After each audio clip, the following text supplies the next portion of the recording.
When you are deciding what roles you want to take on, what films you want to be involved in, what are the key ingredients that has to be there?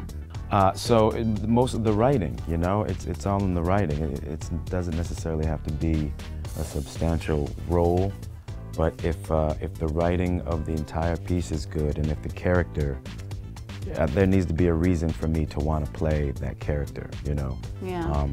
Something has to interest me, you know, whether it's the occupation or the character's journey, or you know, there has to be something that taps into some curiosity for me.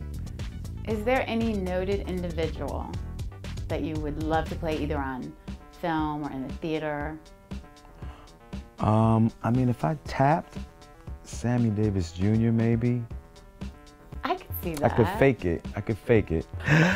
Sammy Davis Jr. and maybe Nat King Cole. Nat King Cole. Yeah.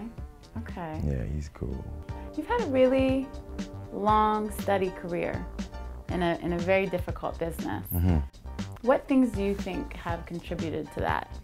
That's when you gotta say is God or energy or luck. I'd like to think that, you know, I'm solid at what I do, where people will always have room for me. Do you know what I mean? Being African American, I feel like I was one of the actors that made a lot of white people go, oh, okay, black people are like this too.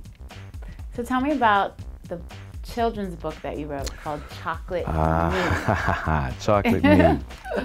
Written by Taye Diggs, illustrated by Shane Evans. When I was young, I lived in a neighborhood that was all white for a portion of time.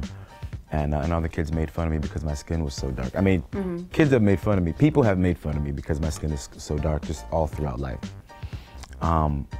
So when I was older, I wrote a poem that spoke to that period. And then when I got a little older, Shane read this poem, and at the time he was already illustrating children's book. He thought that poem would make a great children's book. So we shopped it out, and it got published, and it came out, and it's, you know, still on bookshelves today. So it's fun. Okay, so I have some fun questions for you. All-time favorite rapper? Jay-Z. Jay-Z, get it? Jay-Z. And I came into the game late. But you know, the older I got, the more I understood why, you know, he is what he is. Yeah.